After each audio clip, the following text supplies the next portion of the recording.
Hello everyone, my name है दीक्षा। Welcome to our channel classes for everyone. आज की क्लास में हम लोग ट्रांसफॉर्मेशन एंड सिंथेसिस के कुछ इंपॉर्टेंट क्वेश्चंस को सॉल्व करेंगे। ये क्वेश्चन पी बाई क्यू है, प्रीवियस में कुछ पूछे गए हैं, जितने पॉसिबल हो सकते थे इसमें लगभग इंक्लूड किए गए हैं और 2 से 3 वीडियोस और बनेंगे जिनमें ये टॉपिक कम्प्लीटली फिनिश हो जाएगा और आपको आने वाले एग्जाम में कोई भी क्वेश्चन आपका छूटेगा नहीं। बस आपको लाइक शेयर सब्सक्राइब करना एंड हाँ, टेलीग्राम को ज्वाइन कर लो। इसका पीडीएफ आंसर के साथ में आपको टेलीग्राम पे मिल जाएगा, लिंक डिस्क्रिप्शन बॉक्स में ज्वाइन कर लेना। चलो स्टार्ट करते हैं। फर्स्ट क्वेश्चन है, he said comma inverted comma if only I were young again. Young again की बात कर रहा है। क्या कर रहा है? उसने कहा काश मैं फिर से जवान होता। तो इसको क्या करना है, ये डायरेक्ट दिया गया है, हमें इसको इनडायरेक्ट में चेंज करना है। डायरेक्ट से इनडायरेक्ट में चेंज करना है। देखो एग्जाम में थोड़े से टफ ही पूछे जाते हैं, बहुत सिंपल तरीके से नहीं पूछे जाते। सैड और सैड दैट वाले तो आप जमाने चले गए, अभी इसी तरीके से घुमा फिरा कर पूछते हैं। देखो जब भी इफ ओनली या फिर क्या दिया जाए, वुड दैट दिया जाए सेंटेंस में। He said comment but if only दिया है ना, यहाँ पर क्या दिया है, इफ ओनली वुड दैट को हम क्या करते हैं, विशेष शो करते हैं। ये क्या करते हैं, विशेष यानी इच्छा दिखाते हैं, शो करते हैं। रिपोर्टेड स्पीच में सैड को हम विश्ड में चेंज कर देते हैं। किसको कर देते हैं? सैड को हम यहाँ पर विश्ड में चेंज कर देंगे और बाकी स्ट्रक्चर सेम ही होगा। देखो इसको हम कट कर एक्सक्लेम्ड दैट, एक्सक्लेम्ड, इनको सी एंड डी को तो हमने कट कर दिया। रूल के अकॉर्डिंग अगर हम चलेंगे तो दो को तो हमने कट ही कर दिया है। बाकी देखते हैं इसमें राइट ऑप्शन क्या होगा, ए एंड बी में क्या हो जाएगा।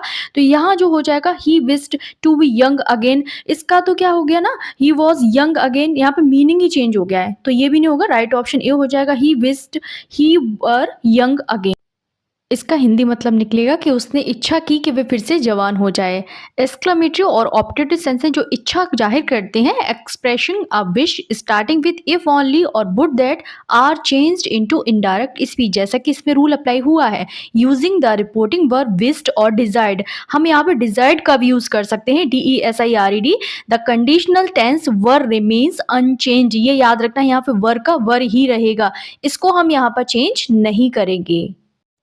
नेक्स्ट देखते हैं, क्वेश्चन नंबर 2 है, they made him the chairman. उन्होंने उसे चेयरमैन बनाया।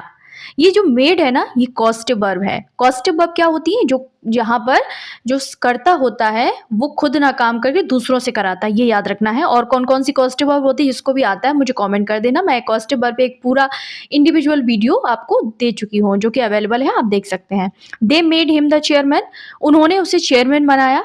तो यहाँ पर क्या होगा राइट ऑप्शन। देखो हमें क्या दिया गया है, मेक यानी मेड दिया है, मेक या made plus object plus complement हमको दिया गया है।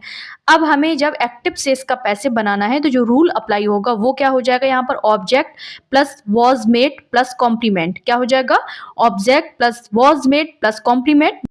एंड ये ध्यान रखना है, the object him becomes he and complement chairman remain same to same, ऐसा ही रहेगा।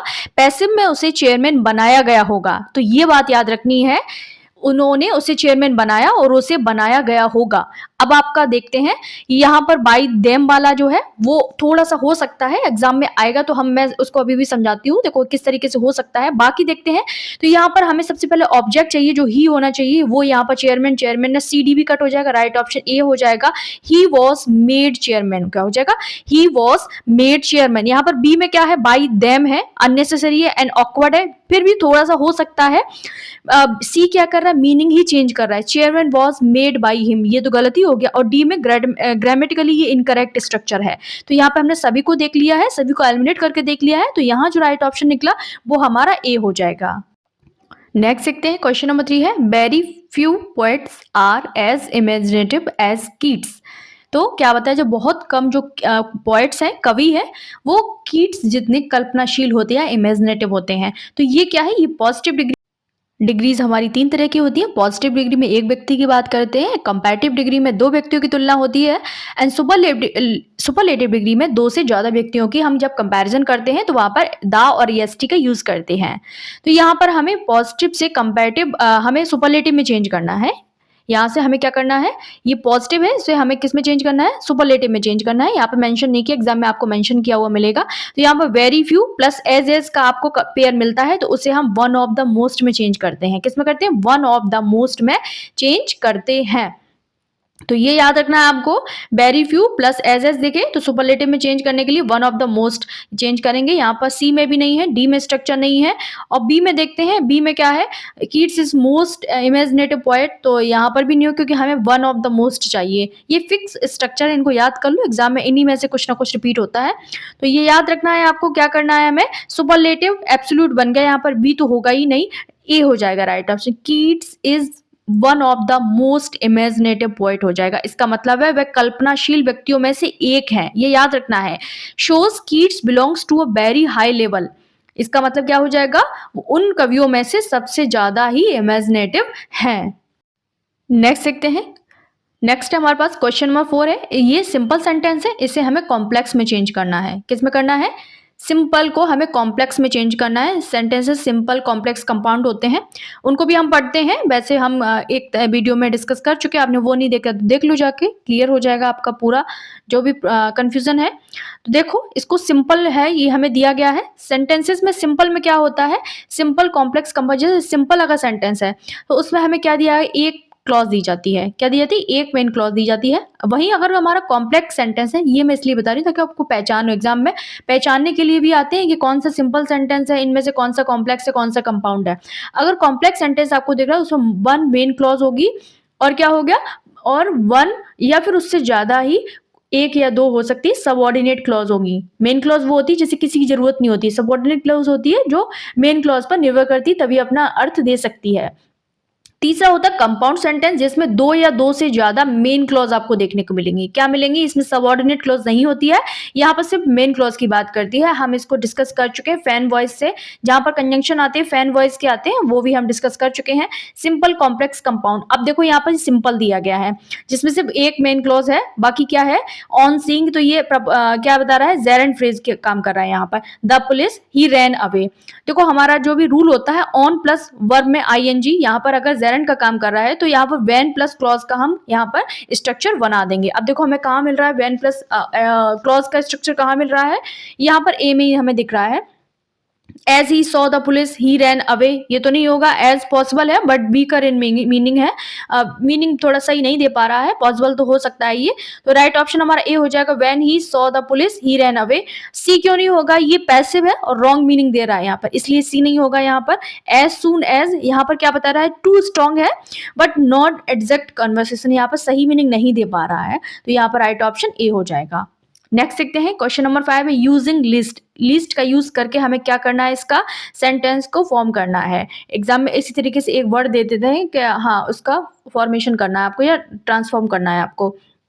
ही ran fast so that he might catch the train, वह तेज भागा ताकि ट्रेन पकड़ सके, ये याद रखना है आपको। क्या रखना है, ही यूजिंग लिस्ट का यूज करके हमें क्या बनाना है, इसका जो भी लिस्ट होता है ना वो क्या बताता है हमें, नेगेटिव सेंस देता है। लिस्ट क्या देता है हमें, कहीं ऐसा ना हो, ये एक नेगेटिव पर्पस के लिए यूज होता है, तो ये याद रखना है। लिस्ट के साथ हमें शुड देखने को हमेशा मिलेगा। स्ट्रक्चर हो जाएगा list plus subject plus should plus verb. अब देखो ये हमें कहाँ देखने को मिल रहा है, ए बी सी डी में से राइट ऑप्शन हमारा क्या हो जाएगा, ये हमें सबसे पहले देखना है। कहाँ ए है, कहाँ बी है, कहाँ सी है, और उसमें भी राइट ऑप्शन हमारा क्या है, ही रैन फास्ट, हमारा राइट ऑप्शन ए ही हो जाएगा। He ran fast, lest he should miss the train. बाकी के भी ऑप्शन हम देखते हैं कि क्यों रॉन्ग है। देखो बी वाला क्यों गलत है, यहाँ पर मिस दिया है, मिस का मतलब है मिस कैच का ऑपोजिट मीनिंग हो जाएगा यहाँ पर। He ran fast lest he should catch the train, यानी वो भागा कहीं उसकी जो ट्रेन है वो पकड़ ना ले, तो ये तो इसका मतलब ही नहीं निकला। सी अनग्रामेटिकल है, और डी में माइट नहीं आएगा, यहाँ पर शुड आना चाहिए, इसलिए ये गलत हो गया यहाँ पर। He ran fast lest he should catch, he should miss the train होगा, कैच क्यों हो जाएगा यहाँ पर, लीस्ट नेगेटिव मीनिंग दे रहा है ना। नेक्स्ट देखते हैं, सिंथेसिस का क्वेश्चन है, he worked hard full stop he did not succeed, उसने कड़ी मेहनत की वह सफल नहीं हुआ। सिंथेसिस का मतलब होता है दो वाक्यों को जोड़कर एक सेंटेंस को फॉर्म करना, एक सेंटेंस बना देना। हमें इन दोनों को जो फुल स्टॉप के साथ में जो ऐड है इनको हमें एक बनाना है। तो यहाँ पर क्या करना होगा, ऑल ऑफ द अबव हो जाएगा हमारा राइट ऑप्शन। देखो क्यों हो जाएगा, तीनों ऑप्शन अपने अपने तरीके से सही हैं, सही अपसेंस दे रहे हैं, और तीनों को ये नहीं बताया सिंथेसिस में कि किस तरीके से जोड़ना। अगर स्पेसिफाई किया जाता कि इसका यूज करके डेस्पाइट का ऑल दो का या बट लगाना है, कंजंक्शन लगाना, बट नहीं, यहाँ पर कहा है कि ट्रांसफॉर्म करना है आपको, एक सेंटेंस बनाना है। तो ये याद रखना है आपको, पहला वाला कैसे सही हो जाएगा, फर्स्ट वाला इसलिए सही हो जाएगा although he worked hard comma he did not succeed. क्यों हो जाएगा, हालांकि उसने कड़ी मेहनत की फिर भी वह सफल नहीं हुआ। तो ये तो वही सेंस दे रहा है, उसने कड़ी मेहनत की और सफल नहीं हुआ। तो ऑल्दो वाला भी हो जाएगा, ऑल्दो और दो कंट्रास्ट दिखाते हैं, पहला वाला क्लॉज और दूसरा वाला क्लॉज अपोजिट है दूसरे के, ये दोनों वाक्यों को परफेक्टली मर्ज कर रहा है यहाँ पर। तो ये याद रखना है, although he worked hard comma he did not succeed, ये भी सही हो जाएगा। बाकी देखते हैं बी पर आते हैं, यहाँ पर despite working hard comma he did not succeed, कड़ी मेहनत करने के बावजूद वह सफल नहीं हुआ। ये याद रखना, डेस्पाइट इन स्पाइट ऑफ, इनके साथ में नाउन या जेरेंड की जरूरत होती है हमें, जो कि डेस्पाइट के साथ हमें दिया है, वर्किंग दिया हुआ है, जेरेंड का काम कर रहा है। दूसरी क्लॉज में ऑपोजिट आइडिया आता है, जो कि यहाँ पर ही डिड नॉट सक्सीड सही दिया है। तीसरा क्यों सही हो जाएगा, उसने कड़ी मेहनत की लेकिन सफल नहीं हुआ, ये भी वही बात करेक्ट, बट यहाँ पर जो यूज हुआ है वो कंट्रास्ट का ज्वाइनर का काम कर रहा है, कंट्रास्ट ज्वाइनर का काम कर रहा है, कंपाउंड सेंटेंस बना रहा है यहाँ पर। यही सही तरीका है दोनों सेंटेंसेस को जोड़ने का। तो ऑल ऑफ द अबव क्यों हो गए, पहला ए वाला कॉम्प्लेक्स है, बी वाला कॉम्प्लेक्स है, सी वाला कंपाउंड है, लेकिन तीनों अपने आप में मीनिंग को कन्वे कर रहे हैं, इसलिए हम तीनों को यहाँ पर सही मानेंगे। नेक्स्ट देखते हैं, क्वेश्चन नंबर 7 है नेगेटिव टू अफर्मेटिव। ये नेगेटिव दिया गया है, हमें इसको नेगेटिव को अफर्मेटिव में चेंज करना है, ये याद रखना है। ही सेल्डम टेल्स अ लाई, इसका हिंदी मतलब है वह शायद ही कभी झूठ बोलता है, यानी कि मतलब वो नहीं बोलता है। ये जो सेंटेंस है वो ये कहना चाह रहा है, ही सेल्डम टेल्स अ लाई, यानी वह शायद ही कभी झूठ बोलता है। तो जो सेल्डम ही है, सेल्डम को हम जब अफर्मेटिव में चेंज करेंगे, इसका जो ऑपोजिट हो जाएगा वो जर्नली हो जाएगा। क्या हो जाएगा, जर्नली हो जाएगा। जब भी हम चेंज करते हैं नेगेटिव टू अफर्मेटिव, तो उनका ऑपोजिट वर्ड ही लेके हम इस तरीके से यूज करते हैं, तो he generally tells the truth हो जाएगा। ए वाला क्यों नहीं होगा, he often tells a lie, opposite meaning दे रहा है, वो ऑफन यानी प्राय झूठ बोलता है, ये तो होगा ही नहीं। सी क्यों नहीं होगा, ही रेयरली स्पीक्स द ट्रूथ, यानी कभी कभी सच बोलता है, तो ये मीनिंग ही गलत हो गया। मीनिंग नहीं चेंज होना चाहिए, हमारा टेंस चेंज हो जाना चाहिए, रेयरली का मतलब नेगेटिव होता है। डी क्यों नहीं होगा, he speaks the truth most of the time, वह ज्यादातर समय सच बोलता है, तो ये मीनिंग ही अलग हो गया इसका। तो हमारा मीनिंग भी चेंज ना हो और टेंस भी चेंज हो जाए, इसको हम ट्रांसफॉर्मेशन बोलते हैं। तो राइट ऑप्शन यहाँ पर, ही जर्नली टेल्स द ट्रूथ, वह लगभग हर समय सच बोलता है, और कभी कभी वो क्या बोलता है, शायद ही कभी झूठ बोलता है, दोनों ही एक साथ, दोनों एक सेम मीनिंग दे रहे हैं। नेक्स्ट है क्वेश्चन नंबर 8 है, असर्टिव सेंटेंस है, had I known this earlier, इसे हमें असर्टिव में चेंज करना है। तो यहाँ पर राइट ऑप्शन क्या होगा, वो आप सोच लो यहाँ पर, काश मैंने यह पहले जाना होता। ये एक्सक्लेमेटरी सेंटेंस, इसको असर्टिव में चेंज करना, ये फुल स्टॉप लग गया सभी ऑप्शन में, वो नहीं करना है हमें, यहाँ पर एक्सक्लेमेशन मार्क चाहिए था, उल्टा ही चाहिए था। हैड आई हमें हमेशा रिग्रेट, पछतावा के बारे में बताता है, क्या बताता है, पछतावा दिखाता है। हैड आई का मतलब होता है ये विश या फिर कोई ऐसी इच्छा या पछतावा दिखाता है। एक्सक्लेमेटरी को असर्टिव में चेंज करते समय विश प्लस पास्ट परफेक्ट का यूज हम करते हैं। क्या करते हैं, विश प्लस पास्ट परफेक्ट, हमें कहाँ मिल रहा है, ए में मिल रहा है। I wish I had known this earlier, B C D right option गलत हो जाएंगे।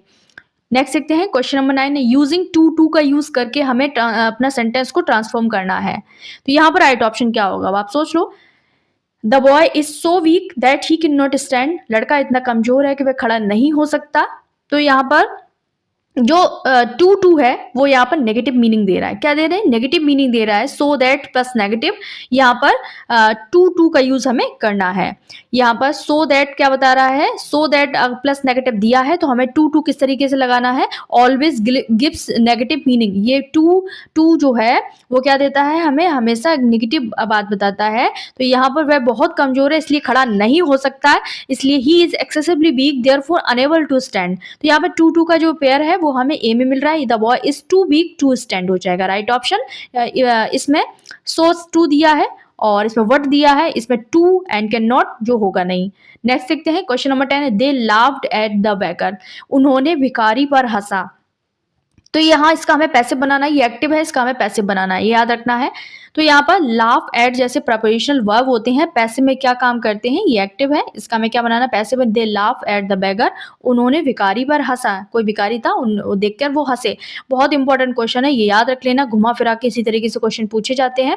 तो देखो जो स्ट्रक्चर हो जाएगा वो क्या हो जाएगा, object plus was verb plus past participle यानी V3 प्लस प्रपोजिशन। जो प्रपोजिशन है वो लास्ट में जाएगा, इसको हम स्किप नहीं करेंगे। At the beggar at end में चला जाएगा, यही स्ट्रक्चर हमें फॉलो करना है। The beggar becomes a subject in passive.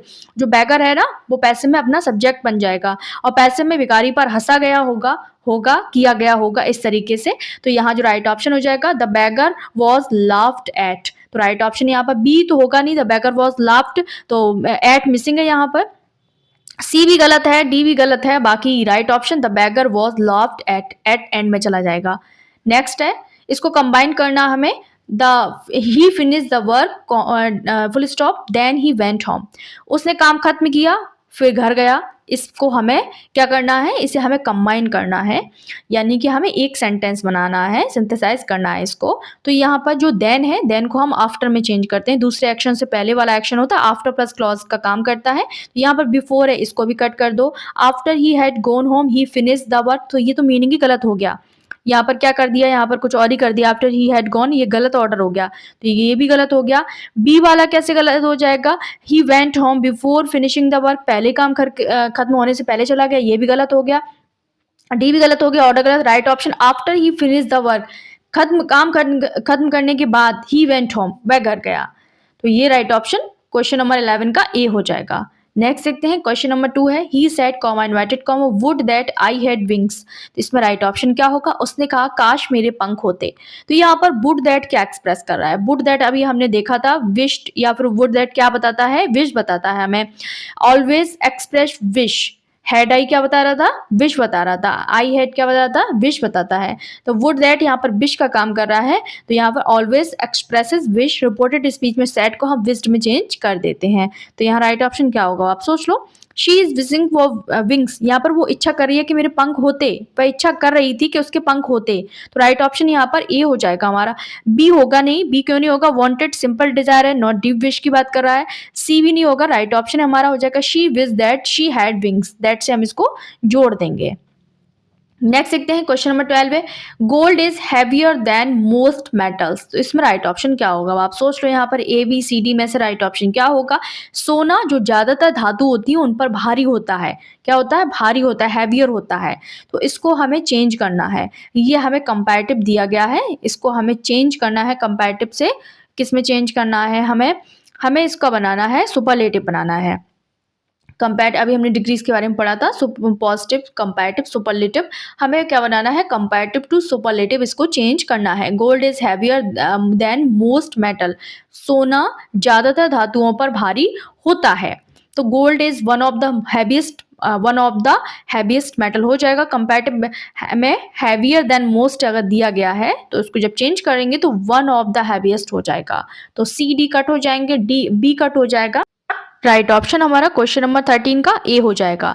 Next देखते हैं, क्वेश्चन नंबर 14 है, मेक इट कंपाउंड। हमें इसको कंपाउंड बनाना है। He was tired because he had worked all day. तो इसमें राइट ऑप्शन क्या होगा, वह थक गया क्योंकि उसने पूरे दिन काम किया था। इसमें हमें क्या पता, कंपाउंड की वही पहचान होती है जिसमें हमें मेन क्लॉज होती हैं, दो से ज्यादा मेन क्लॉज पाई जाती हैं। तो कॉम्प्लेक्स है, कॉम्प्लेक्स को हमें कंपाउंड में चेंज करना है। First reason is given, then result दिया गया, उसने दिन भर काम किया फिर इसलिए वो थक गया है। तो यहाँ देखो हमें मेन क्लॉज चाहिए।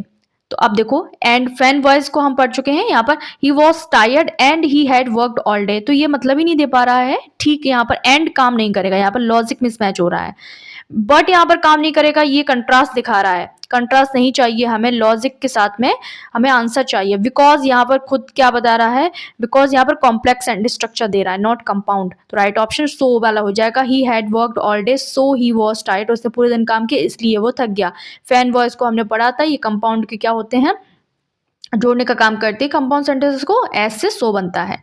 नेक्स्ट है क्वेश्चन 15 है, रीराइट यूजिंग अनलेस। अनलेस का यूज करके हमें रीराइट करना है सेंटेंस को। इसमें देखते हैं, आज हम 15 ही तक रखेंगे, नेक्स्ट वीडियो में हम 16 के आगे सॉल्व करेंगे। तो यहाँ पर अनलेस का मतलब होता है इफ नॉट। क्या होता है, अनलेस के बाद हमेशा पॉजिटिव क्लॉज आता है, पॉजिटिव क्लॉज चाहिए हमें। अनलेस के बाद में हमारा जो सेंटेंस है वो पॉजिटिव क्लॉज वाला होना चाहिए। तो राइट ऑप्शन क्या होना चाहिए, unless you worked hard if you do not work hard. जब तक तुम मेहनत नहीं करोगे तुम फेल हो जाओगे। यहाँ पर ये देखो जरा कि यहाँ पर राइट ऑप्शन तो हमारा ए हो जाएगा, बी क्यों नहीं होगा, unless you do not double negative हो गया। अनलेस यू विल, ये फ्यूचर दिखा रहा है। डी वाला स्ट्रक्चर करेक्ट ही नहीं है। राइट ऑप्शन हमारा क्या हो जाएगा? अनलेस यू विल, फ्यूचर में नहीं होना चाहिए।